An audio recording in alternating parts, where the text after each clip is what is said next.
It all kicks off with the city in flames and people staring at the sky in terror. Just then, a bizarre monster with insect wings appears and is called a dominant species. People wonder how many giant monsters this thing ate to get all those weird parts. Next, the creature's red tentacles start wrapping around its own body in a freaky way. Then the thing opens its mouth and fires a purple energy beam with immense destructive power. This beam hits a building and shatters all the windows, sending glass flying everywhere. With that, the people on the street panic and wonder where the guild's elite team is. A desperate woman screams for help because her daughter is still trapped inside the building. At that moment, the police try to hold back the crowd, telling them it's too dangerous to go back. But suddenly, a mysterious guy appears, jumping toward the danger with a blue energy weapon. He flies at high speed toward the monster, which is being bombarded by purple energy beams. Our hero gets ready to strike the creature with his glowing blue light sword. He holds his energy weapon tightly, preparing for the showdown to come. The monster then fires a purple energy beam, but the man isn't intimidated and keeps moving forward. The mysterious guy holds his ground, ready to face the giant beast's attack. With a swift move, he launches an energy attack that hits the monster right in the mouth. The creature's hand is wounded, and the mysterious fighter seems very confident in his victory. Then he prepares to attack again, and we find out he uses attack, healing, and support magic. The monster looks surprised and in pain, facing the overwhelming power of its opponent. In the end, our hero stands over the defeated creature, hailed as the strongest who has mastered all skills. But then, a cruel voice echoes in his mind, saying he should never have been born. The scene shifts to a messy room at night, showing our character's harsh reality. On his desk, we see a notebook with notes on how to generate a mana circuit in the palm of his hand. Lying in bed, the guy wonders why he was born without any special abilities. Even though he's down, he keeps thinking about the calculations to use mana as efficiently as possible. He knows it's pointless, but he keeps imagining himself as a skill user once more. The young man is sure he could use those abilities much better than anyone who has them. Then he remembers his childhood and the only video game he ever got as a kid. In that game, he admired the class that could use all magics and master any skill on its own. The name of this class was the all-powerful performance sage, and it became his ultimate dream. He wanted to become that hero everyone looks up to, the one who can do anything. The scene cuts to a movie theater where a mysterious figure is watching the boy's life on a screen. The masked being finds it all very interesting and cracks a smile under his mask. He then tells the performer to suffer more, as he seems to enjoy watching the boy's despair. The figure says that the blade that torments the young man will become his own power. After that, the scene changes to a baseball game where our character is pitching. A blonde dude gets ready to bat, but his baseball bat is glowing with purple energy. The batter uses his power and hits the ball so hard it sends the pitcher flying. We see the exact moment the bat smacks our character right in the face. Despite getting hit square in the face, someone yells it was a good catch.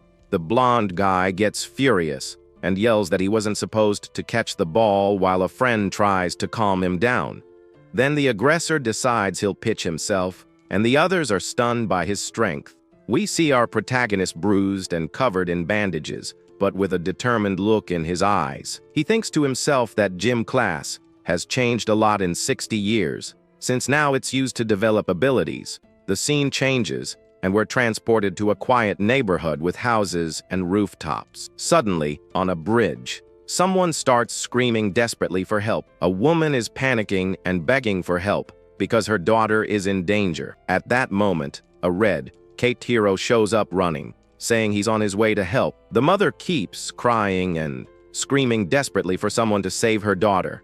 The little girl is dangling from the bridge, while the hero assures her he's gonna save her. He manages to rescue the girl and holds her safely in his arms. The guy takes off his mask and tells the little princess he's glad she's okay. We find out his name is Akutagawa Osamu, a high school sophomore. The little girl looks at him as someone calls our hero's name from a distance. Osamu returns the child to her mother, who hugs her, relieved and grateful. But right after, the bullies show up, and the leader says he told him to take a walk around town in his underwear. A blonde girl in the group asks, who said he could put on clothes. She gets close to him and cruelly says that monkeys don't wear clothes. Then the whole group of bullies starts laughing at our hero's humiliation. But Osamu says those aren't clothes but a dream, because a knight needs formal wear to save a princess. The bullies are confused, and the girl asks if the guy has lost his mind. Then the group's leader gets angry and grabs our protagonist's red cape tightly. The aggressor yells that he has no idea what he's talking about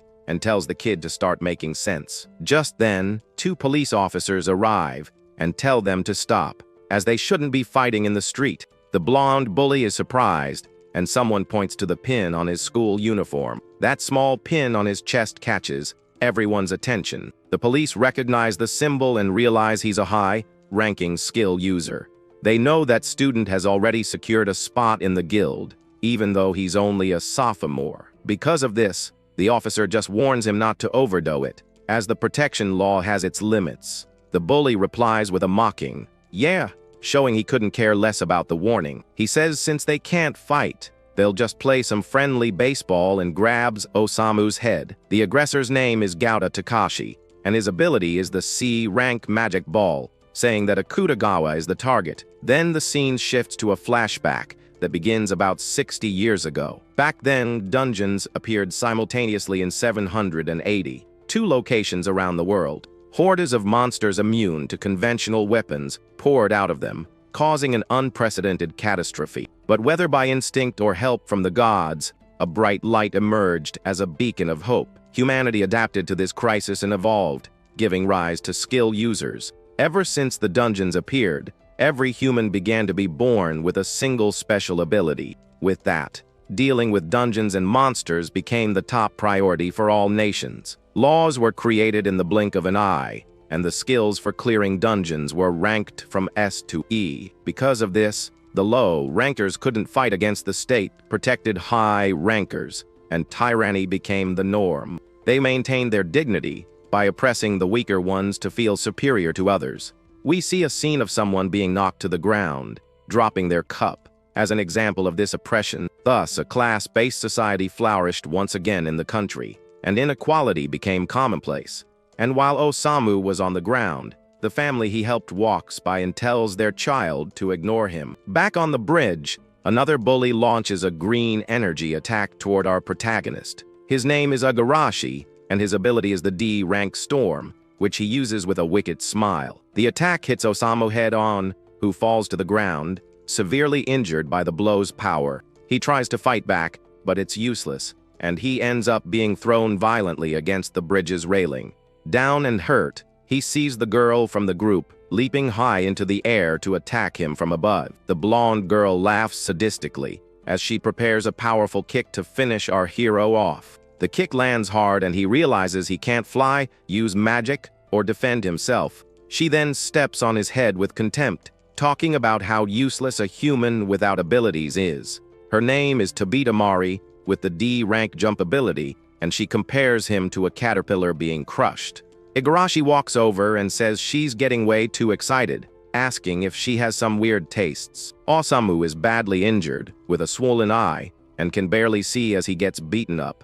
Gouda then readies his magic ball, and tells the others to hold our hero down tight. The bully wonders if the little girl Osamu saved is still around watching the scene. The girl is hiding, and Gouda smiles, saying he's honored to taste the ace's pitches again. The bullies hold Osamu while Gouda taunts him, saying he's just an ace who relies on others' abilities. But even hurt, our hero smiles and retorts that the aggressor's specialty is throwing balls to hurt people. Angered, Gouda lands a purple energy punch right in the guy's stomach, who screams in pain. The bully calls him incompetent and a parasite on society, showing all his contempt. He keeps yelling that Osamu has no value other than serving as his punching bag. Despite the pain, our hero thinks he needs to endure it and pretend he's fine for the little girl's sake. He clenches his teeth hard as blood trickles from his mouth, showing his determination. In his thoughts, he says that a real hero doesn't make people anxious and stands firm. Gouda gets even more furious and prepares another attack,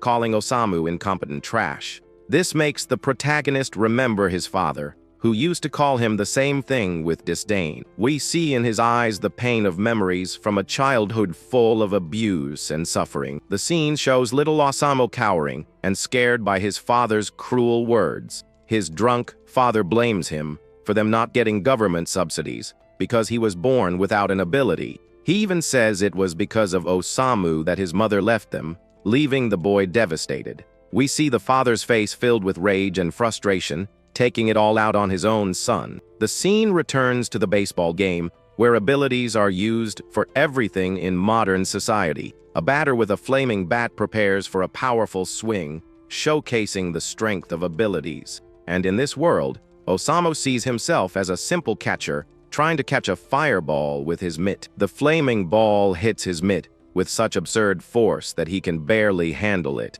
The power is so great that it burns through the mitt and his hand, showing how fragile he is in this world. On the bench, the other students mock him, saying that if they hit it toward Akutagawa, it's a guaranteed hit. Our hero then fails to catch the ball, and his mitt goes flying from the impact. The blonde aggressor gets irritated and yells, asking how many times he's messed up, and tells the guy to get the ball. At that moment, the teacher tries to calm Gauda down, but he tells him to shut up, calling him a D-ranked teacher. The teacher is embarrassed and just tells Akutagawa to go get treated at the school nurse's office.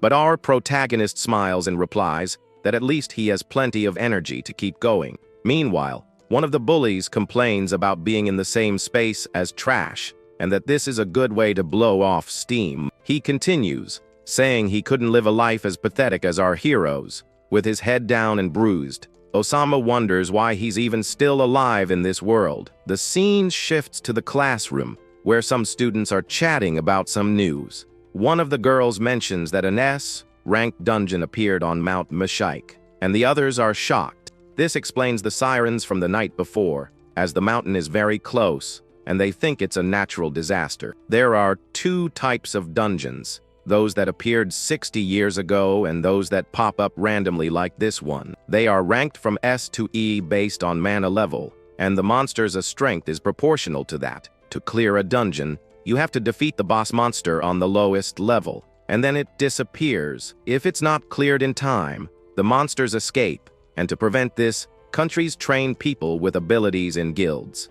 The students comment that for an S-rank dungeon, they must send famous S-rank people from the guild. The worst case scenario would be sending a mediocre B rank, as that would only delay the dungeon clear. Gauda smiles confidently and says that they're fine this time then, since the strongest will handle it. A classmate with glasses sees Osamu and asks if he got hurt again, but the guy says he just fell, as usual. A girl named Saseda Yui approaches him, concerned, and asks if he's okay since he's always getting hurt. Osamu laughs and says he's fine. He just always gets hurt in the same spot. In a lighthearted way, Yui is shocked and wonders if getting hurt has become a habit for him, and if he likes feeling pain. She apologizes, saying her protection power is weak and can't satisfy him. Then, with a box cutter in her hand, she says she's going to stab him with all her might to make up for it. The guy is terrified and says they're having another misunderstanding, asking her to calm down.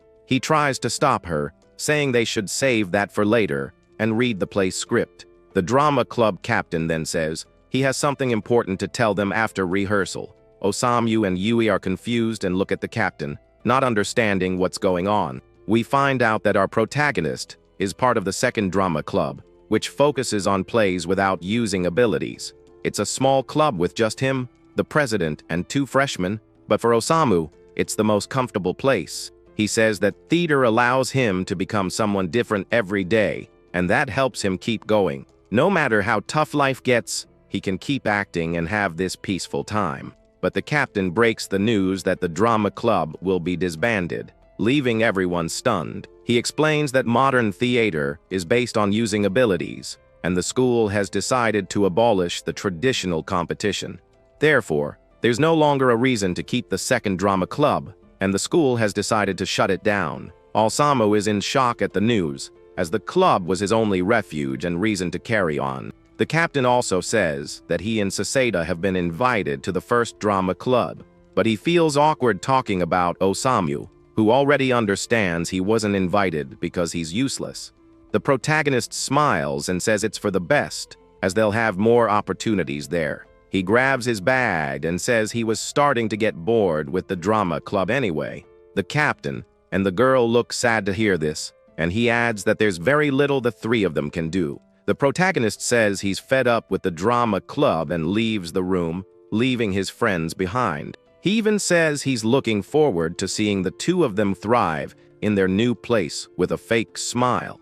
Yu realizes he did it all on purpose, so they could join the first drama club without feeling guilty. As Osamu walks home alone, he thinks about the sacrifice he made for his friends. Suddenly, the bullies appear, and Gouda grabs him from behind aggressively. Our hero asks them to leave him alone, but Gouda just smiles menacingly. The scene shifts to the forest at night, where some guards are down and defeated. They are wearing armor and seem to have been attacked by an unknown force. A man comments that the guard's level is too low to protect in S-ranked dungeon, but he resigns himself, saying it's just a temporary watch until the guild sends reinforcements. We see Gouda and his group arriving at the entrance of the S-ranked dungeon, ready for an adventure. The girl asks if they're sure about this, as entering the dungeon without permission is against the law. Gouda replies with contempt that he brought Osamu along as a scapegoat to blame if anything goes wrong. He says that, if everything goes well, he'll pressure the school to keep the second drama club. Osamu wonders if Gouda would really do that for him, even knowing he's a C rank. The group enters the dungeon, and the girl complains she only came because she thought they were going to mess with Akutagawa. Gouda reassures her, saying the monsters get stronger with each floor, and they can have some fun. He even says that if it gets dangerous, they'll turn back, but his eyes gleam with greed for the dungeon's treasures. He says that to become stars, they need a spectacular debut like Mitsumi Izamo's. The group of bullies walks confidently through the dungeon, ready to face any challenge. Osamu seems confused by the whole situation, but follows the group without question for now. On the first floor, they encounter slimes as expected and aren't surprised by the monsters. The slimes have big, shiny eyes and look harmless at first glance. One of the bullies suggests Akutagawa fight them bare-handed, but our hero declines the offer. The girl mocks him, asking if he's ever been beaten up by a slime, and Gouda gets ready to attack. Gouda says there's no time for games, and that he'll finish the monsters quickly so they can move down. Suddenly, the slimes merge and Gouda is surprised by the unexpected transformation. The force of the fusion is so great that it throws all the bullies back with a violent impact. One of them is thrown into the air and is shocked by the slime's sudden power. Osamu is terrified by the scene and realizes the situation is much more dangerous than they imagined. A giant, scary shadow appears in front of them, leaving the group terrified. They wonder what kind of creature it is, as they've never seen anything like it before. The monster is dark and imposing, and they've never seen a report of such a creature anywhere. The protagonist says that if that monster appeared on the first floor, it can't be that dangerous. Gouda agrees and tells them to defeat the creature quickly and move on to the next floor. He readies his magic ball and launches himself toward the monster to attack it with everything he's got. But the monster blocks the attack with its blue energy sword, showing its superior strength. Gouda is shocked to see his most powerful attack defended so easily. Osamu is stunned, as the monster blocked a C-rank ability like it was nothing. The creature gets into a fighting stance, its blue energy swords glowing intensely. The girl in the group is terrified and can barely believe what she's seeing. One of the bullies wonders if the monster is mocking them with its calm demeanor. The dark being floats in the air with its energy swords circling around it. Suddenly, the creature launches a red energy attack toward one of the students. The attack is fast and precise, hitting the bully dead on before he could react. The blow sends the guy flying with devastating force, showcasing the monster's power. The other group members are in shock, seeing their friend defeated so easily. The monster then prepares for a new attack with its glowing blue energy sword. It launches a blast of energy that forces another bully to dodge desperately. The girl in the group is also attacked and has to use her jumping skills to escape the danger. She manages to dodge the blow at the last second but the creature doesn't stop and keeps attacking. Another bully is terrified by the monster's strength and screams in fear, not knowing what to do. The dark being attacks him with a green aura and its energy sword, showing its versatility. The creature's eye glows with an intense blue light as it prepares for the final blow. The student is frozen in fear as he faces the monster's overwhelming power. Just then, Gouda reappears and thanks them for buying him time to prepare an attack. He launches his magic ball with full force, yelling for the monster to just go down already. The purple energy attack heads toward the dark being with immense destructive power. Gouda's attack hits the monster head on with multiple explosions of purple energy. Osamu watches the scene in silence as the smoke from the explosion slowly clears. Gouda smiles victoriously and asks the monster how it liked his most powerful attack. But the creature emerges from the smoke unscathed and launches a green energy counter attack with its sword. The bully tries to defend himself with the monster's energy sword that he had picked up earlier. He's shocked to realize that the creature is no ordinary first-floor monster. Gouda wonders why the monster isn't attacking Akutagawa, who's just standing there doing nothing. Our hero deduces that the dark being is targeting the magical energy from their abilities. The girl panics and says that if he's incompetent, then the monster won't attack him. The other bully tells Gouda to hold the monster off, so they can all attack together. Osamu wonders if he should save the guy, whose name is Okada, after all the bad things he's done to him. At that moment, Okada begs for help and apologizes for going too far with his taunts. Our hero thinks the request is selfish, but can't bring himself to ignore someone asking for help. He decides to help because if he ignored him, he'd be no different from the bullies who torment him. The protagonist jumps in front of Okada and tells him to aim for the monster's head from the side. Gouda is surprised and calls Osamu an idiot for risking himself to save someone like Okada. Our hero is shocked to be pushed aside by Okada, who uses him as a human shield. Gouda smiles wickedly and asks if he really believed an incompetent person could be a hero. He mocks Osamu, saying that besides having no abilities, he also lacks a brain. The monster then attacks Osamu, who is frozen in fear with no chance to defend himself. The monster's eyes gleam in the darkness as it thinks that those without abilities can't be heroes. Our hero looks down, accepting his cruel and hopeless fate. He's pierced by the monster's sword and thinks he doesn't even have the right to dream of being a hero. We see the masked being's hands clapping as if applauding a play. Suddenly, Osamu finds himself on a lit stage in a dark, empty theater. He looks around confused and wonders where he is and how he got there. The masked being appears in the audience and says Osamu's performance was magnificent. He reveals he was looking for a talent like the boys, a first-class comedic actor. The mysterious man smiles sinisterly, his eye glowing with an intense blue light. He says he's been very interested in Osamu for some time, watching his life from afar. The masked being apologizes for testing him with his servant, the dungeon monster. Our hero wonders if this man is strong enough to command such a powerful creature. The man asks if he despaired when he was betrayed for his goodwill toward his enemy. Osamu replies that it's too late for that because, deep down, he already knew it would happen. The masked being is pleased with the answer, saying it was exactly as he expected. He says the boy was acting as if there was still hope in the world, hiding his despair. The protagonist listens in silence with a serious and resigned look on his face. The man reveals he has a role for someone like him because he enjoys comedies of all kinds.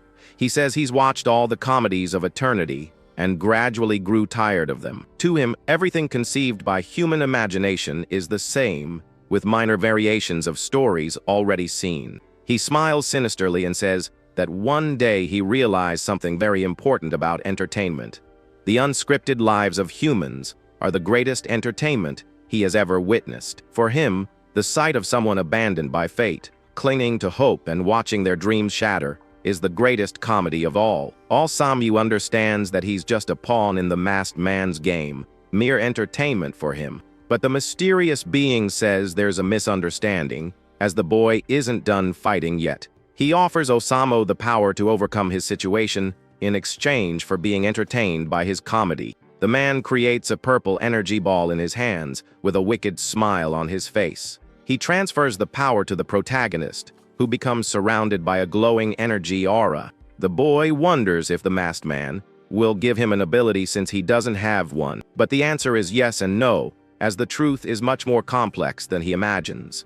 The man says Osamu is smart and must have already understood the meaning of his servant's attack. He reveals that the protagonist already possesses an ability, which is why he was attacked by the monster. What he's giving him is the method to use that ability, which was dormant inside him. The boy thinks about his crappy life as a powerless nobody and everyone who humiliated him. He agrees that the man is partly right about the world's despair and his own situation. But if he were completely consumed by despair, he wouldn't be staging this play of clinging to hope. He decides he can change this tragedy if he can change the entire stage and accepts the challenge. Osamu says he'll fight for the masked man, but he won't show him the story he expects. The protagonist then leaps off the stage and back into the reality of the dungeon, ready to fight. The masked being watches it all with a smile on his face, eager for the comedy to come. He says there won't be an underdog story, and that he'll show a tragedy created by the masked man. The mysterious being smiles,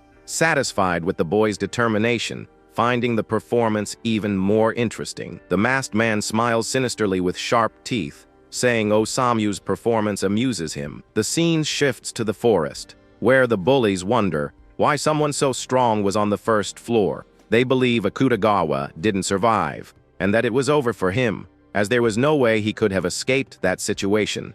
Gouda complains that he wanted to beat him up to relieve stress, but that he was useless to the very end. The girl comments that our hero was one of her favorite toys, with a tone of contempt. Gouda suggests using the club as bait again to mess with the drama captain and the freshman girl. The girl says she's bored with weaklings, but Gouda teases her, saying she likes the freshmen. Suddenly, a mysterious voice asks how they can be so pathetic, following Gouda's orders. The bullies turn around and are shocked to see Akutagawa alive and apparently well. Our hero has a wound on his chest, but looks determined and ready for revenge. He says that if it were just personal revenge, he'd make them suffer slowly and painfully. But with a dark and hateful look, he warns that if they touch his friends, he will end them. The bully with wind power scoffs at him and prepares an attack with his D rank ability. He yells that what happened before wasn't enough to make flowers bloom in Osamu.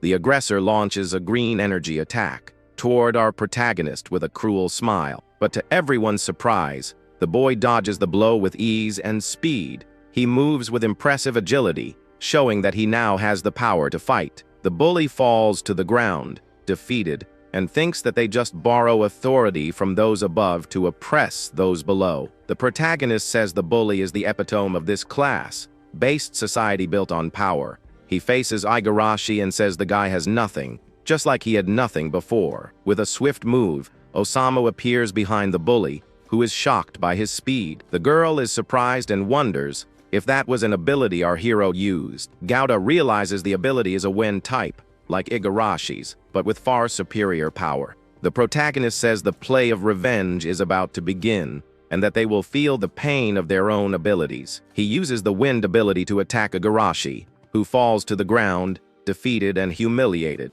With a cold, determined look, Osamu prepares to face the other bullies. The aggressor screams in pain as he's hit by his own power, amplified by our hero. The other two bullies watch the scene in shock, unable to believe what's happening. They wonder if Akutagawa really used an ability, as he was known for not having any. The girl gets annoyed by the guy's arrogance and decides to attack him with her jump ability. She says he doesn't break, and that crushing someone like him from above brings her great joy. The bully leaps high into the air, ready to deliver a powerful blow to our hero, but Osamu looks at her and says it's a shame, because she'll never step on him again. He uses his own version of the jump ability and appears above her in the air. The girl is in shock seeing him use her ability with such mastery and power. She can hardly believe that impressive speed came from an ability. Our hero faces her with a serious look and a blue energy aura around him. Gouda yells that he used a wind ability and that people are born with only one ability. Osamu asks if they really don't understand what's happening right in front of them. With a confident smile, he reveals that he's using the abilities they launched at him right back at them. The protagonist's secret ability is called learning, and he's had it all along without knowing. The masked man explains that neither the government nor the guild knows of this unique ability's existence. Since Osamu himself didn't know he possessed it, no one else in the world noticed its existence. The mysterious being smiles, pleased to have discovered such a rare and powerful talent in the world. The learning ability allows him to acquire all skills his body receives, as if they were his own. Our hero thinks that even after taking so many beatings, he felt nothing because his ability was absorbing the blows. But the masked man explains that the skill only learns. It doesn't allow him to use the acquired abilities. For that, he needs another skill called reproduction, which allows him to use what he has learned. With the new ability, Osamu can now use all the skills he learned from the bullies. He uses the jump ability to dodge an attack and move with agility through the forest. The girl is shocked by our hero's speed and precision of movement. The guy leaps between the trees with ease, showing perfect control of the jump ability. He says he was forced to watch their attacks so many times that he now understands perfectly how they work. The protagonist explains that Tobita's ability isn't for jumping in the air, but for generating force in her legs. If that force is transferred correctly, even in a tight space, it can be directed anywhere. Gaudo is shocked to realize that Osamu is using Tobita and Igarashi's abilities better than they can. The girl gets furious and yells at him not to mess with her, calling his fighting style pathetic. She compares him to a fly buzzing around, annoyed that he has surpassed her skills. She says she's on top and he's on the bottom, and asks if a gentleman like him can attack a woman. Suddenly, a slime appears and envelopes her with its slimy body as she screams for him to grovel at her feet. The girl panics as she's swallowed by the slime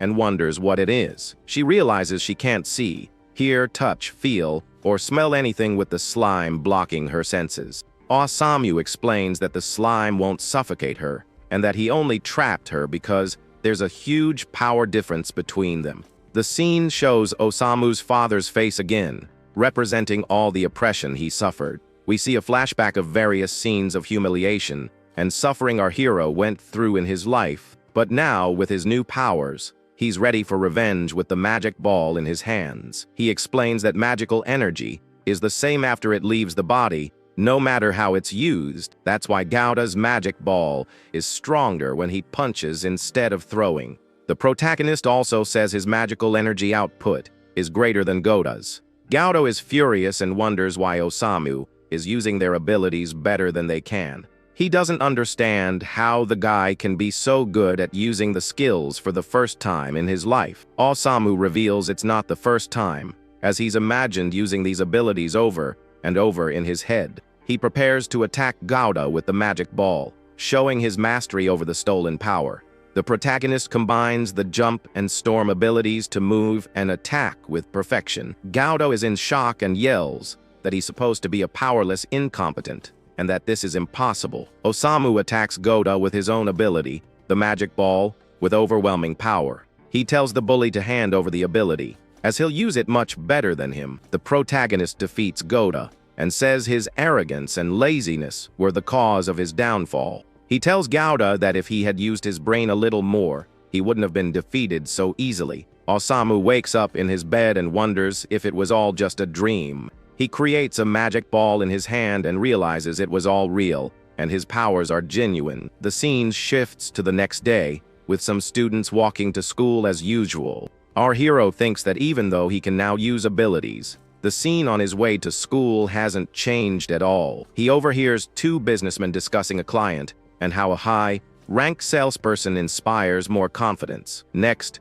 he sees a group of girls bullying an E-ranked student to get her on their side. He realizes that this vile society hasn't changed one bit, and the oppression continues. A student kicks a can toward Osamu, and he stops it with his foot before it hits him. The other students are surprised, and one of them asks if Osamu doesn't know he's powerless. The guy thinks that if he defeated all of them with his ability, nothing would really change in society. He uses his ability to crush the can on the ground, but wonders if violence will solve the problem. We see the masked man's face in Osamu's mind as a reminder of the power he received. Suddenly, Yui appears and says good morning to the student who kicked the can at her, with a shy smile. Our hero replies good morning, and Yui explains she's collecting cans for a school campaign. The student who kicked the can looks embarrassed and tells her to go away with her friends. Osamu realizes Yui saved him from a fight and is grateful for her intervention. He's surprised by the girl's attitude and realizes she genuinely cares about him. Yui approaches him and asks if there's anything they can do about the drama club being disbanded. Osamu is shocked and wonders how she knows, since they are from the first drama club. Yui blushes and says that the time in the club was precious to her and the captain too. She asks Osamu not to say such lonely things and shows that she truly cares about him. Our hero is surprised by her words and realizes she's right about the club. He looks at her with an understanding gaze and is touched by her kindness and friendship. Osamu apologizes and admits he thought he was doing it for them, but it was a selfish act. He thanks her for the cans and Yui asks if he's on the school's beautification committee. The guy realizes that before dealing with society, he needs to value the people who support him. He suggests a direct approach to convince the school to keep the club, and Yui is startled by the idea. They see a hotel with lots of reporters and cameras out front and wonder what's going on. We find out an S-rank party has been called for the conquest of the S-rank dungeon. The crowd goes wild seeing the famous S-rank party led by Izamu, a popular hero. The guild structure is explained, with the government making requests to guilds, which form parties for missions. The term S-rank party isn't official but is used to honor parties with the strongest members. The definition of an S-rank party is that all members are A rank or higher, and half are S rank. Yui realizes that if they're here, then the dungeon was really S rank, and the danger is real. The masked man watches from a distance and wonders who those guys in the dungeon were. Yui asks if something is wrong, and Osamu replies it's nothing, trying to hide his concern. A mysterious masked woman watches the scene from afar with a serious, thoughtful look. She seems to recognize the boy and wonders if he could be who she's thinking of. Back in the classroom, the teacher announces that the whole school will observe the ES rank party in action. The students are excited about the idea of seeing Izamu up close and getting a day off from school. Osamu is thoughtful and asks if Gaudo is hospitalized since he didn't come to school today. The bully girl glares at him angrily and says he's got a lot of nerve talking to them after what he did. Our hero calmly replies that they also talk to him casually after everything they did. He stands up and faces the girl up close, showing he's no longer afraid of her. The bully shows a slime on her necklace and asks Osamu to do something about it. He explains that the ability only summons the slime and that if it won't leave her alone, it's because it's taken a liking to her. Our protagonist says that not having to worry about hierarchy and making friends as equals is good for her. He offers to be her friend, regardless of hierarchy, and she's left speechless. She gets annoyed and asks if he really thinks she's Goda's girlfriend or something. The teacher interrupts the argument and tells Tabita to go back to her seat, as class isn't over. The bully sits down angrily and promises Osamu will pay for this, with a hateful look. The scene changes to an abandoned factory, where Goda meets with a group of delinquents. One of them remembers when they were kids, and Goda cried because he couldn't play baseball. He says he beat up the older kids who took the field so Goda could play. The guy says he's still looking out for Goda, and that it's embarrassing to have such a weak little brother. We find out the leader of the delinquents is Goda's older brother, and he calls him over to talk. Goda apologizes to his brother, but says Akutagawa is messing with them. He says our hero broke his ribs, and that he can barely move properly. Goda begs his brother to avenge him, because arrogant weaklings are a pain in the neck for him. The older brother, Goda Kenji, agrees, saying the strong need to set an example to maintain order. The scene shifts to the dungeon entrance where the S-rank party prepares for the mission. The leader, Izamu, explains the strategy with 4 on the front line and 3 in support. One of the girls asks how many recovery items they should bring, and Izamu replies to bring a lot. He tells Tsukasa to increase their magic defense and the guy agrees with the leader's order.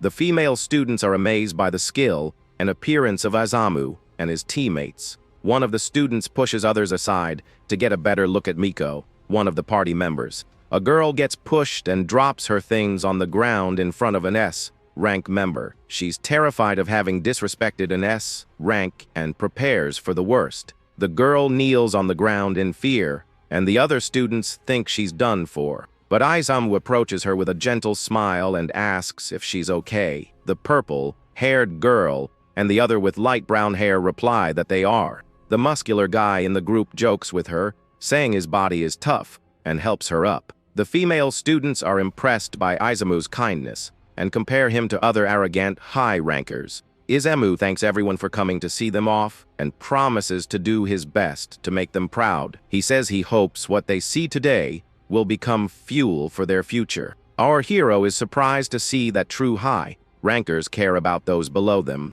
The teacher announces that the send-off is over, and it's time for the lecture at the Nature Plaza. The S-rank party prepares to enter the dungeon and face the dangers that await them. Osamu is thoughtful, watching the crowd of students excited about the S-rank party's visit. He feels like he's seen the purple-haired woman from the S-rank party somewhere before. The school principal begins a speech about the importance of being prepared to clear dungeons.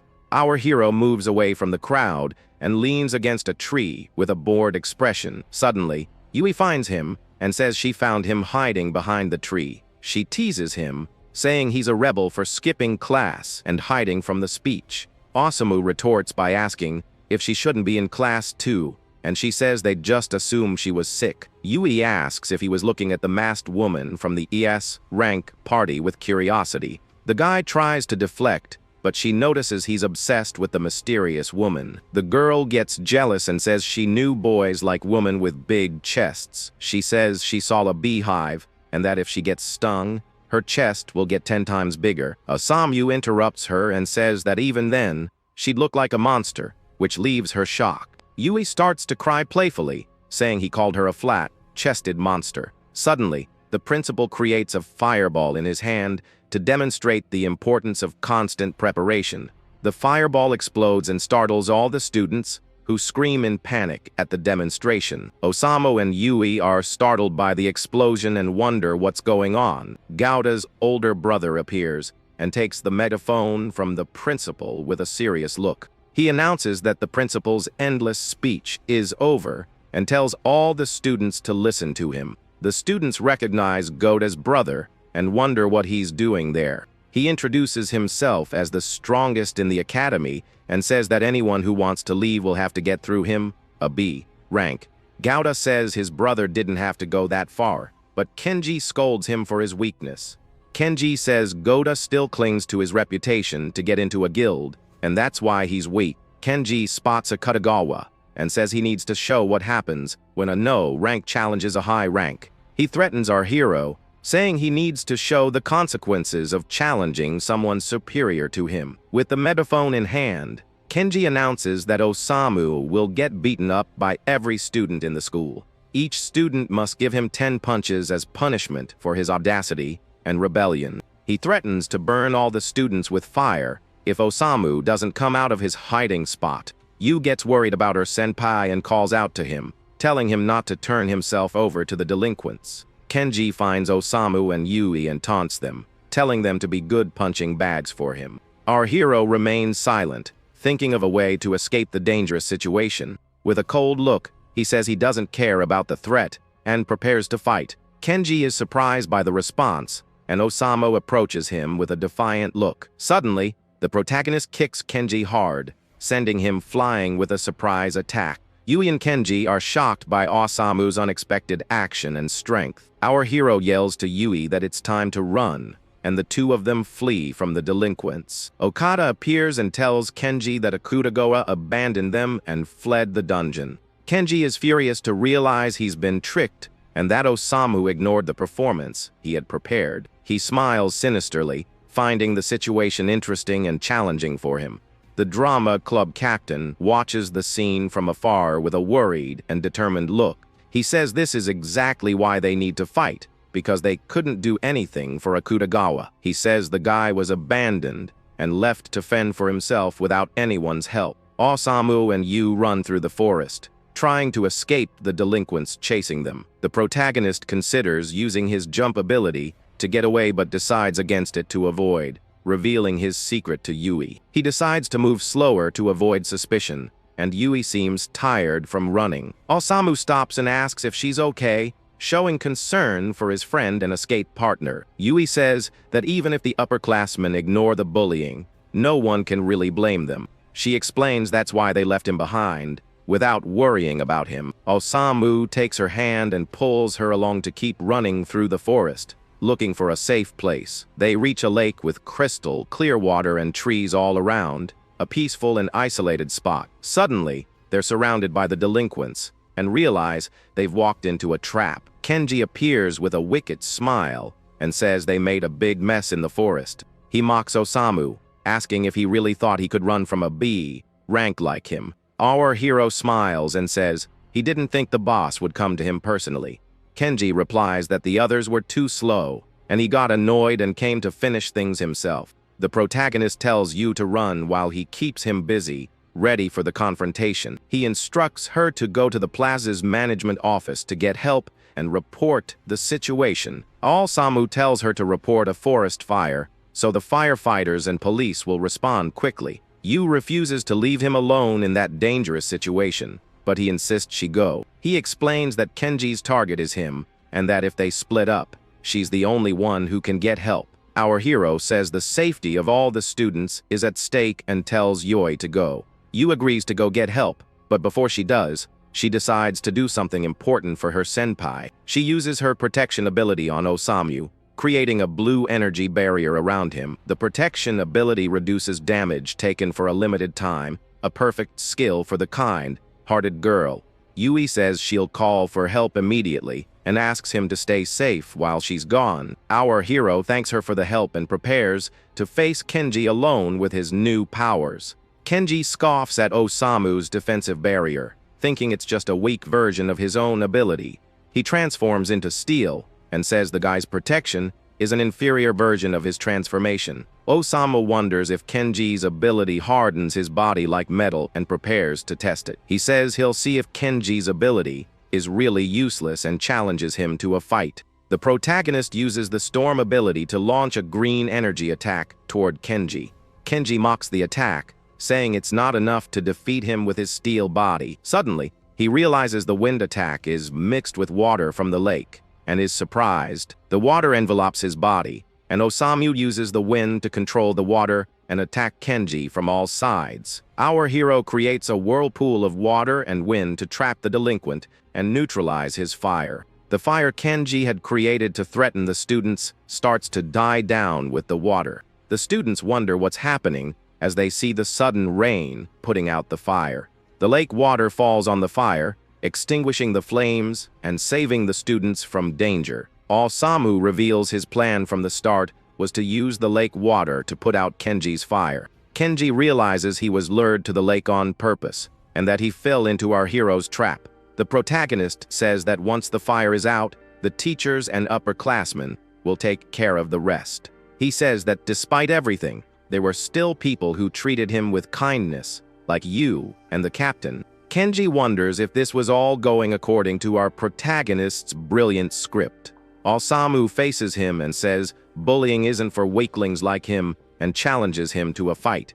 Our hero lands a powerful punch to Kenji's stomach, leaving him breathless and in a lot of pain. Kenji is thrown back by the force of the blow and hits several trees before falling to the ground. The protagonist leans on a tree to recover from the impact of his own punch. Kenji acknowledges Osamu's clever tricks and says the goal is to complete the mission. He dares the guy to come at him and see what happens, but Osamu has other plans in mind. Our hero admits he'd be in trouble if Yui hadn't cast protection on him earlier. He acknowledges Kenji's strength as the Academy's strongest B rank and prepares for his next move. With a confident smile, Osamu learns Kenji's steel ability and keeps it for himself. Meanwhile, the other delinquents wonder why it's raining and the fire is going out. One of them says to turn up the heat because the fire is dying, but it's too late. The drama club captain sees the fire going out and gets worried about the situation. The bully girl appears and uses her jump ability to attack the captain with a kick. She hits him square on, and the fire he was trying to put out goes out completely. The captain gets up and says the fire is out, and the situation is under control. The teacher tells all students to retreat immediately to a safe place away from the danger. The bully girl complains that kicking a boring guy doesn't excite her, and that she won't accept being defeated by him. Osamu understands that by turning his skin into steel, he can increase his defense and prepare for the next fight. He says that by turning his skin to steel, Kenji is increasing both his attack and his defense. Kenji scoffs at Osamu, saying he's a joke just like his little brother, and that he can only copy half the power. The protagonist shows that he could only turn his elbows into steel, and Kenji taunts him about his talent. Kenji says that even to use abilities, you need talent, and prepares to attack. He runs toward Osamu with his steel body, ready to crush him with his superior strength. But our hero blocks Kenji's blow with his steel elbow, showing his defense is strong. The impact of the blow throws Osamu back, but he manages to stay on his feet and withstand the attack. He realizes that Kenji's ability converts magical energy into a metallic substance and has a hardness limit. By concentrating the power in a single point, Osamu can increase the hardness of his defense. He explains that concentrating the power on one point makes the defense harder to break. Kenji attacks again, but Osamu manages to pierce his defense with his concentrated steel elbow. Our hero pierces Kenji's chest, showing that his strategy was effective and powerful. Kenji is shocked and doesn't understand how the guy managed to pierce his steel defense. The protagonist asks with disdain, and Kenji asks what he means. Our hero says, "What's up?" and lands a powerful punch to Kenji's stomach with his other arm. Kenji is thrown far back by the force of the blow and falls to the ground, defeated and humiliated. Osamu is caught off guard, and Kenji grabs him tightly. The protagonist is slammed violently to the ground, but Kenji doesn't give up the fight. Kenji says that even spread across the whole body, a B ranks mana concentration should not be underestimated. He says it's a problem when low rankers don't know their place, like Osamu and the woman from before. Kenji says the weak should act like the weak, so they aren't a nuisance to the stronger ones. Osamu thinks he could win easily if he combined the steel ability with other attack skills, but he decides he needs to win in the most humiliating way possible to teach Kenji a lesson. Kenji finds it interesting that the guy wants to challenge him to a fist fight without using abilities. He accepts the challenge with a confident smile and tells Osamu to go ahead and aim for a vital point. Our hero charges forward and attacks Kenji with a powerful punch, but the delinquent barely moves. The protagonist asks for more and continues to attack with more force and determination. He concentrates the steel power into his fist to increase the hardness and impact of his blows. With the concentrated power, he attacks Kenji with an even stronger and more powerful punch, but the delinquent catches his fist with ease and scoffs at his attack attempt. He asks if a mosquito landed on him and prepares to attack with his own technique. Kenji uses a technique called Twin, Hidden Divine Stalker intertwined, and attacks Osamu with force. He says it doesn't matter how much the guy copies the form, it's just a cheap imitation of his power. The delinquent yells that he's the only one who can handle this ability, the best in the world. He kicks Osamu hard, knocking him to the ground and showing his superiority in the fight. Kenji asks if our hero doesn't realize he has no chance of winning, even with him letting him hit a vital point. The protagonist gets up and wonders if it's time to use his real power and strategy. Kenji is confused and asks what he meant by that and what the attack before was. Osamu reveals the name of Kenji's technique and taunts him for giving his moves weird names. He mocks the delinquent, saying it's embarrassing for a high school upperclassman to have 8th grade syndrome. Kenji is furious at Osamu's taunt and calls him a bastard with hatred. He raises his hands to attack our hero with all his strength, ready to crush him. The protagonist screams in pain as he's hit by Kenji's powerful blow, but the guy counter-attacks with a precise punch to the delinquent's chest, breaking his defense. Kenji falls to the ground, defeated and Osamu is surprised by his own strength and power. The delinquent wonders why his attack didn't work and why Osamu suddenly got so strong. Our hero explains that it wasn't his attack power that increased, but Kenji's defense that decreased. He says the bully misunderstood his enhanced defense and exposed his vital points on purpose. Kenji realizes the temporary enhanced defense was Yui's protection ability. Osamu reveals that on the first punch, he cast protection on Kenji to trick him. While he lowered his guard, the protagonist increased the proficiency of the hardening for the final attack. He says Kenji insulted the protection as a trash ability, but it was the key to his victory. The delinquent is shocked to realize that an ability that only hardens the body can have so many applications. Our hero says Kenji's ability is the inferior version because he doesn't know how to use it correctly. Osamu tells Kenji to swear never to get involved with them again and threatens him to make sure he complies. He prepares to deliver the final blow, but a voice interrupts him, telling him to stop. Suddenly, Gouter appears, holding Yui hostage, and apologizes to his senpai with a wicked smile. The protagonist is shocked to see his friend in danger and desperately yells her name. Gouter threatens him, saying Yui is a freshman he cares about and that he knows what to do. Pinned between two situations, he tries to think about what he can do. Yu tells her senpai to leave her and run to save himself from the dangerous situation. Our hero gives up, raising his hands and preparing for the worst. Gata mocks him, saying it was all just an act to abandon the students. Kenji gets up and says he did something unnecessary, but it was well done in the end. He yells that it's 100 times better than being looked down on by trash freshmen like Osamu. The protagonist raises his hands and thinks of a way out of this complicated situation. He needs to find a solution quickly to save Yui and himself from the delinquents. Suddenly, the purple-haired woman from the S-rank party appears and attacks the bullies with her sword. She defeats Kenji with a single blow, showing her superior strength and skill.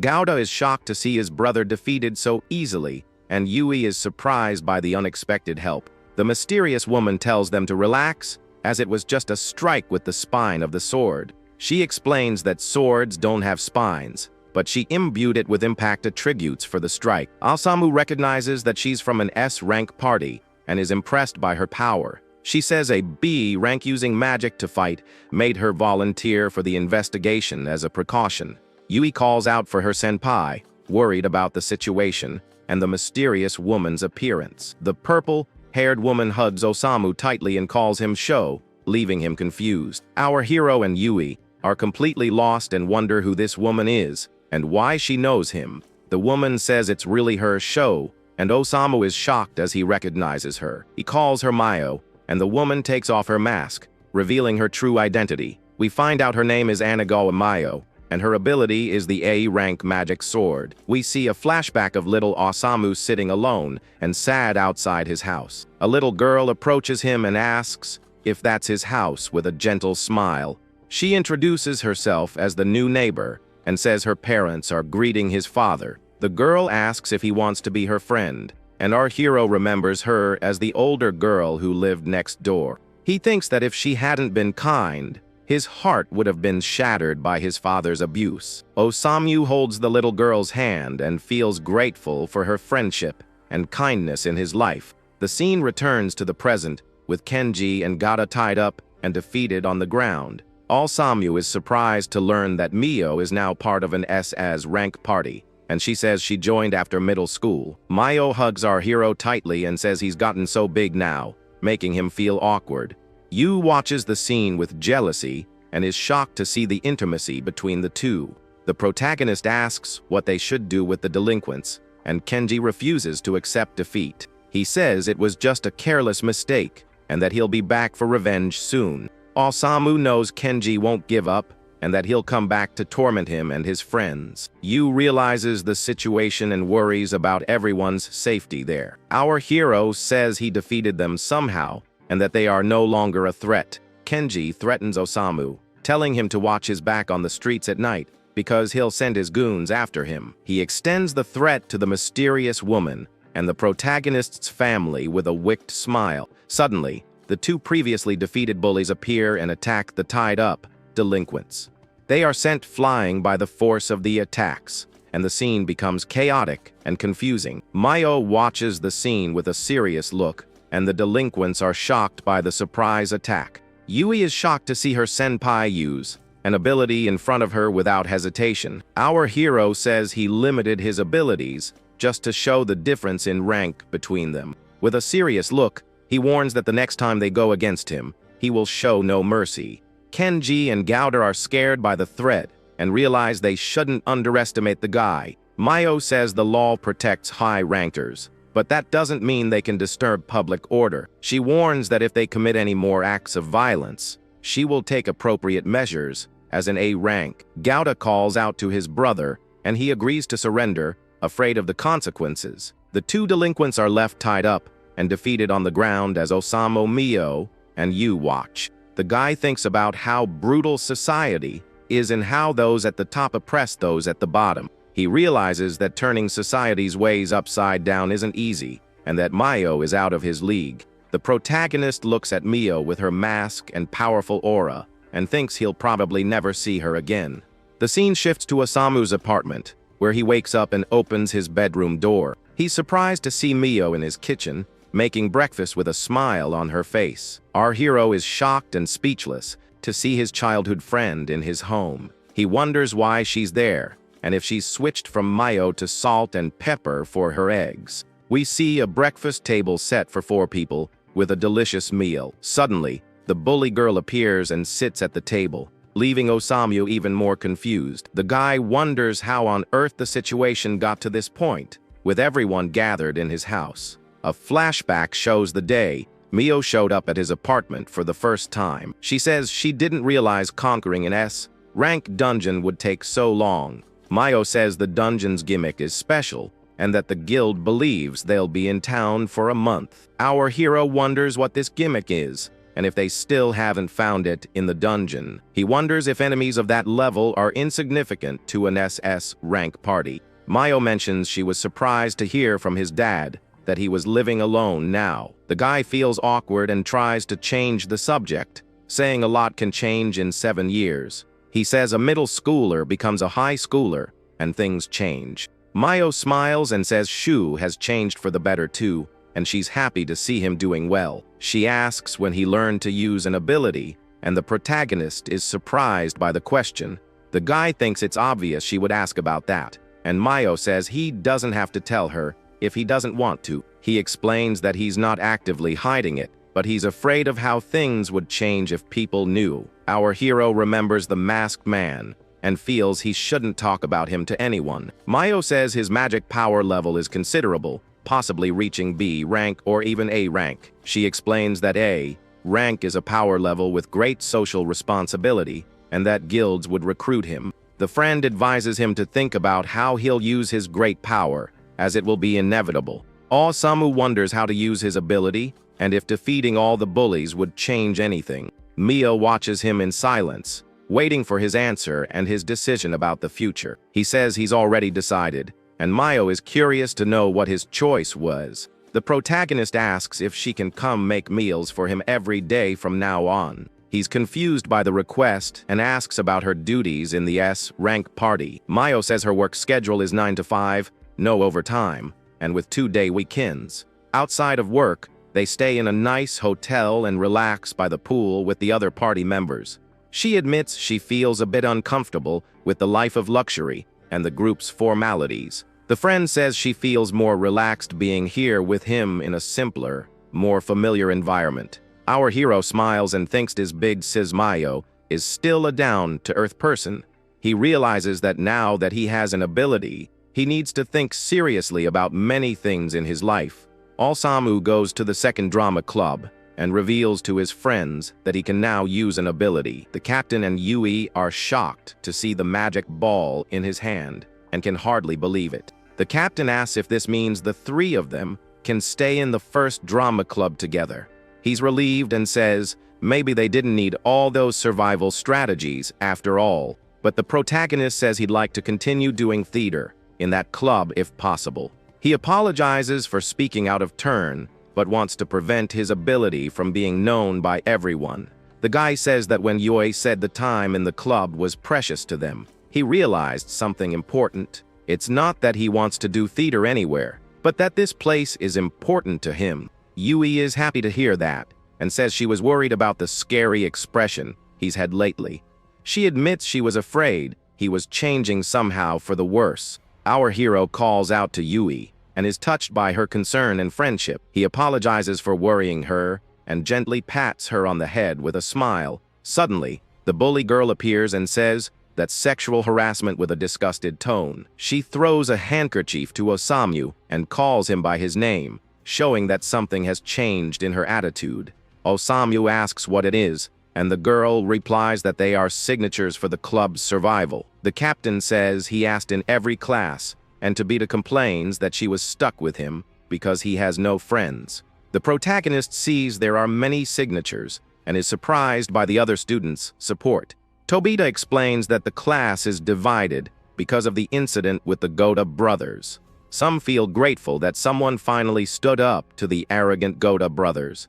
She says that either way, they're a bunch of annoying people who just depend on others. Yui scolds her for talking about arrogance as if it's not her problem too. She says she saw Tobita doing terrible things to Senpai Kodawa and glares at her angrily. The two start arguing, and Osamu tries to calm them down without success. Suddenly, Mayo appears in the classroom with a shopping bag and calls out to Sho. Our hero is surprised and asks what she's doing at school, and she says she was shopping. Yui and Tobita are shocked to learn that Mio was shopping for dinner and that they were going home together. Mayo smiles and invites the two of them to join them for dinner with a friendly invitation. Yui and Tobita are speechless at the invitation and the unexpected situation, and that's how they all ended up having dinner together at Osamu's house in a lively meal. Tobita jokes that who would have thought he'd have a wife at home, and at his level. She calls him a sub-human and a beast for having a woman like Mio in his life. Yui is shocked by Tobita's comments and grips her fork tightly with jealousy. She says she's also good at cooking and suggests some game cuisine with the beast's meat. Mayo smiles and says it's good that the two of them get along better than expected. The drama club captain thinks it was a good decision to skip the meal to avoid more trouble. Osamu yells for Mayo's help as Yui attacks him with a fork in a fit of jealousy. Mayo smiles and says she feels at ease now, seeing that he has friends who care about him. She calls him Sho, and he wonders what she means by feeling at ease. The friend asks if he's having fun now, and our hero is left speechless. He can't answer right away, as the question catches him off guard and makes him reflect. At night in his apartment, he thinks about Mayo's question and his current life. He looks at the society around him and sees that nothing has changed, with the same discrimination and tragedies. Society remains unjust for the low rankers,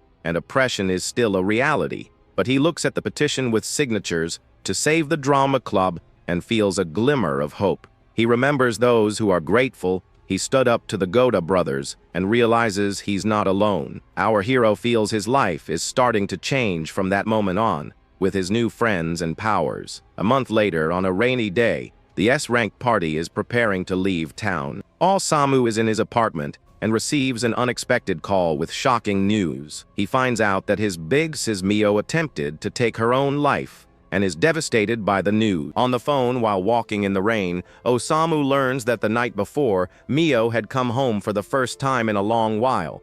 Shocked, he hears that her dad found a farewell letter and confirms the name of the hospital. On the other end of the line, the kid's uncle confirms she's in the intensive care unit on the 5th floor. He goes on to say that thankfully, the surgery saved her life. But there was another problem. They found signs on her body that she had been consistently getting hurt. Our MC is completely horrified by the news and starts breaking out in a cold sweat, even in the rain. With a trembling voice, the girl's father says this means everything was true. Osamu then desperately screams for his uncle, unable to believe what's happening. We see the guy's phone screen showing the call with Mio's dad. Looking at the hospital, he wonders if something is happening to her parents too. So the kid confirms the 5th floor and uses his jump ability to scale the building in a flash. When he gets there, he finds the room's window shattered and someone lying in the bed. Inside the room, Mio's parents are tied up, while a man in armor is in control of the situation. The young woman's father thinks that he'd heard rumors about this, but never imagined it would happen to him. Then the mother wonders if they're going to be eliminated just to protect the image of the high rankers. The man in armor warns that if they don't scream in despair, nothing will happen to them. He explains that their business grew thanks to Mio and that getting rid of them would be a hassle. With that, the armored man places a hand on Mio's father's head and activates his ability. The man screams in pain as a dark purple energy envelops his head. The agent reveals that his ability erases memories, but they're more complicated than they seem. The agent explains that you never know what might bring memories back, and that it's a risk. So he suggests erasing all their memories of their daughter and placing them in separate facilities. Mio's father is outraged, lamenting that all of this is just to protect those of a higher rank. The armored man says they'll be able to peacefully name a successor in their new home. He continues, saying the state will provide generous protection under the guise of management. The young woman's mother panics and screams that she'd rather pass on than live like that. The agent repeats that eliminating them would be more trouble, but just then Osamu appears in the room. Our hero bursts into the room with an aura of green energy in his hand, ready to strike. The MC's hand glows intensely with the energy he's built up for the imminent attack. We see the huge hole in the building's wall that the guy made when he used his jump ability to get there. The kid thinks he's just gonna go all out and take down the enemy with one single clean hit, but Mio's mom screams for him to stop and not do anything reckless, which catches the boy by surprise.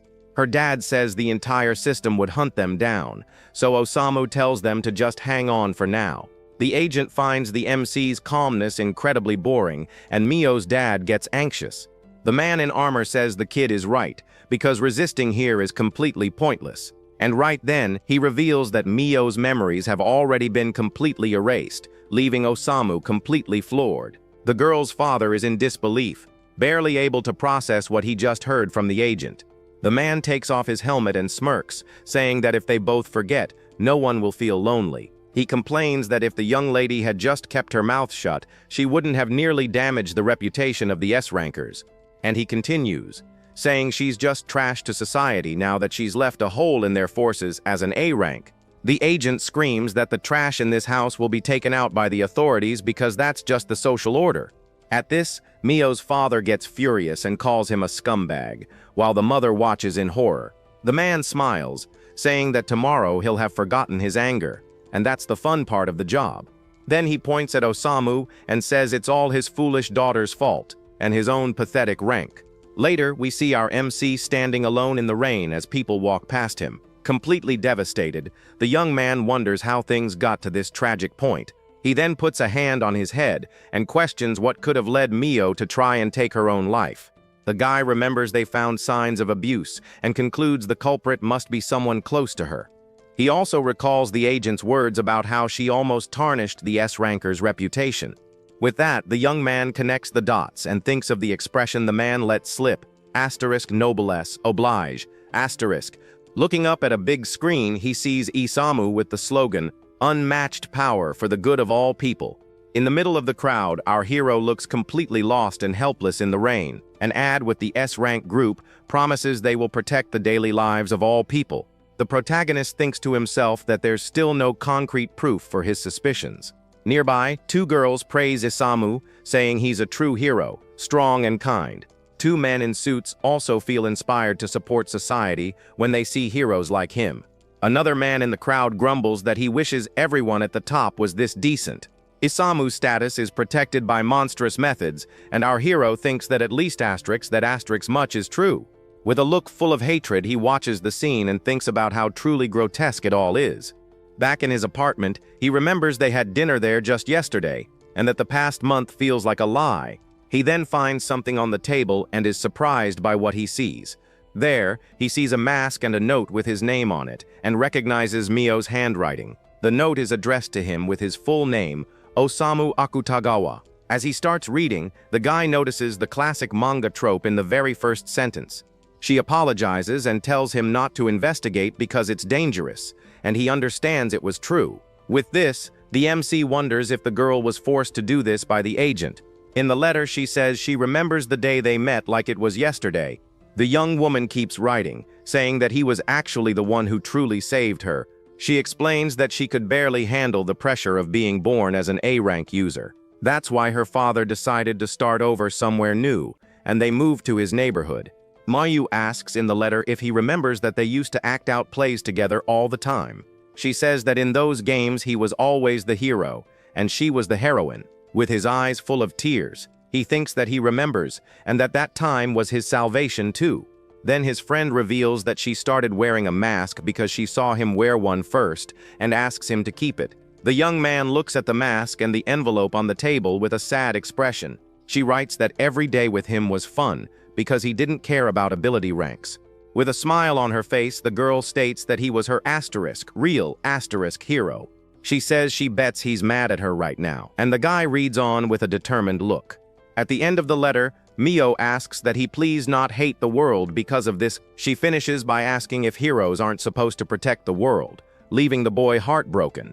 In the letter, she says he has many important things in his life, and shows a memory of him with a crying Yui. The young woman advises him to look at the people he cares about instead of focusing only on the ugly things.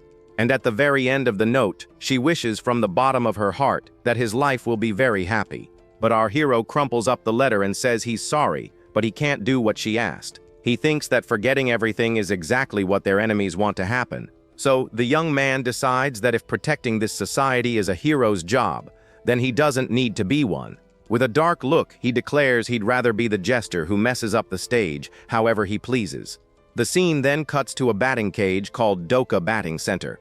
Inside, we see Goda and Igarashi, as the latter calls out to his friend who's practicing.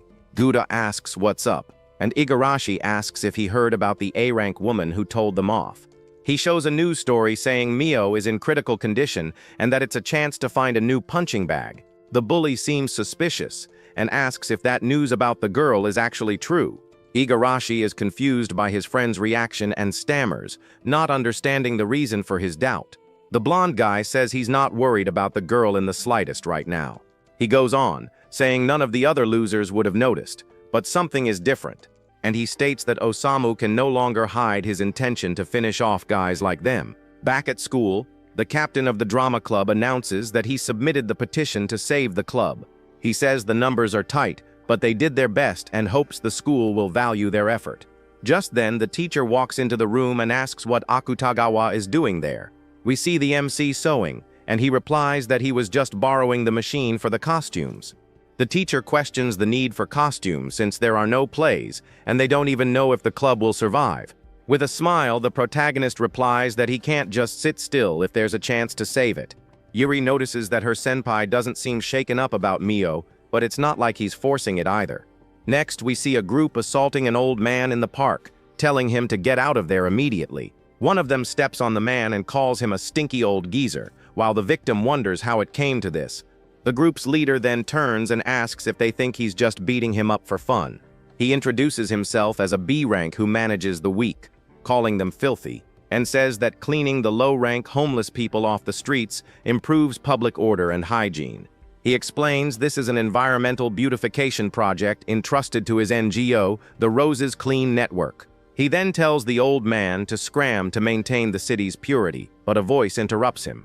The blonde man is surprised and turns to see who's talking to him. In his mask and costume, our hero says that if you sweep up that asterisk garbage, the city will actually get better. The leader asks if he's a friend of the old man or if he's just feeling sorry for his own kind. The man says a lot of people misunderstand the Gouda brothers, but he's different. With an air of superiority, he declares himself the strongest in the city and challenges him to a fight. But the masked man just creates a sphere of purple energy in his hand, surprising the bully. With a swift blow, he smashes the energy sphere right into the blonde guy's face. The leader screams in agony about his pretty face while his followers are in shock. Next, our hero uses a blast of green wind and sends all the others flying. The panicked leader offers Osamu an executive position, thinking he's just unhappy with his social standing. The blonde bully, with his face messed up, yells that getting rid of the lower ranks feels great. With that, the masked man unleashes a brutal and relentless series of punches on the guy. Our hero then coldly agrees that the feeling is indeed great. We see all the bullies defeated on the ground while the old man they were beating watches it all. The scene shifts to a mother and her daughter walking peacefully down the street at night. Next, we see a shot of the city with its tall buildings and glowing lights. A girl looks up at the sky and wonders if the thing flying up there is a bat. But it was our protagonist, who thinks that if he had the strength to face society, he could have saved his aunt and uncle. He continues his thought, regretting that he couldn't save Mio from the culprits either. With a determined look, he vows to drag those responsible onto the stage and judge them, no matter what it takes. Later, the masked man approaches the entrance of the S-rank dungeon, which is being watched by 2 guards. Using his wind ability, he slips past the guards, who are startled by the sudden gust. The young man manages to get inside unseen, and one of the guards comments that it's really cold today. Inside the dungeon, he notices security is pretty lax, maybe because of the S-rankers. Walking through the area, he thinks that he needs to get stronger to face such a massive enemy. He concludes that the fastest way to gain power is to use the most obvious option of all. Then our hero stops and asks into the void if the masked man is watching. In a serious tone, he says he has a few questions for that mysterious being. The masked youth looks toward the end of the hall and sees a bright, intense light. As he gets closer, he realizes that the light is actually a transfer device. The protagonist approaches a strange, glowing wall inside the dungeon. Suddenly, a very bright light shines from the wall, catching the young man's attention. With a serious look, he understands that this is an invitation for him to enter and move forward. Without a second thought, the masked man runs toward the light, determined to find out what's on the other side. After passing through, he finds himself in an arena and realizes the masked man set this up. He's faced with a horde of monsters and knows he must defeat them to take on the R ranks. From the horde emerge creatures that look like giant wolves with red eyes and ferocious snarls. Our hero then charges in to attack, fighting with agility as he dodges and counters. He leaps into the air and uses his storm ability, creating a blast of green energy in his hand. The wind attack slices through several monsters at once with incredible force. As he lands, he's surrounded by a glittering dust and is surprised by the unexpected effect. The young man spots a female-like creature and suspects the dust is a paralysis ability. He then decides to move fast, to avoid breathing in the dust and getting caught by the ability. Just then, a giant armored knight raises its hammer to crush the masked man. The kid barely dodges, and the hammer smashes into the ground, sending pieces of rock flying everywhere. The knight then uses a dark aura and begins to control the rocks it just shattered. The rock fragments are hurled toward our hero, who looks up in alarm. He manages to dodge most of them, but one of the attacks grazes him, leaving a wound. With a cut on his face, he realizes that this monster also has a special ability. The armored knight just stands there farming aura. A system window pops up, informing the MC that he has learned the skill telekinesis. The armored knight continues to attack with its floating rocks, giving him no break. Our hero realizes that dodging won't do any good if the attacks never stop, so he decides he needs to close the distance and finish the monster off in one go. With a swift move, the masked man dashes forward and lands a powerful punch on the enemy's helmet. The blow is so strong that the knight is sent flying backward, and its helmet shatters. Without its helmet, the monster is disoriented, and our hero prepares for his next attack. But the knight recovers and hits him with the hammer, making the guy spit blood. The masked man is thrown violently against the wall, cracking the floor with the impact. Down and injured, he feels his body lock up and can't move at all. He realizes the monster used the debris to hit him with the paralyzing scales. We see the female creature and the armored knight standing side by side, ready to finish the kid off. The goblins and wolves also close in, and our hero is surprised to see the monsters working together. Surrounded and wounded, he thinks that maybe fighting alone was a terrible idea, but suddenly, a blast of green wind slices through all the monsters around him. A mysterious voice tells him not to give up yet, and to keep fighting until the end. The armored knight turns and attacks the masked man with a powerful punch to the face. But to the monster's surprise, the young man counters with a precise kick to its head. The protagonist says that thanks to the abilities they used on him, he can move just fine. He explains that his body wasn't moving the way he wanted it to anyway, and the monster's ability actually helped. With his face injured and covered in purple dust, the protagonist challenges his enemies to a fight, saying he doesn't have time to waste here.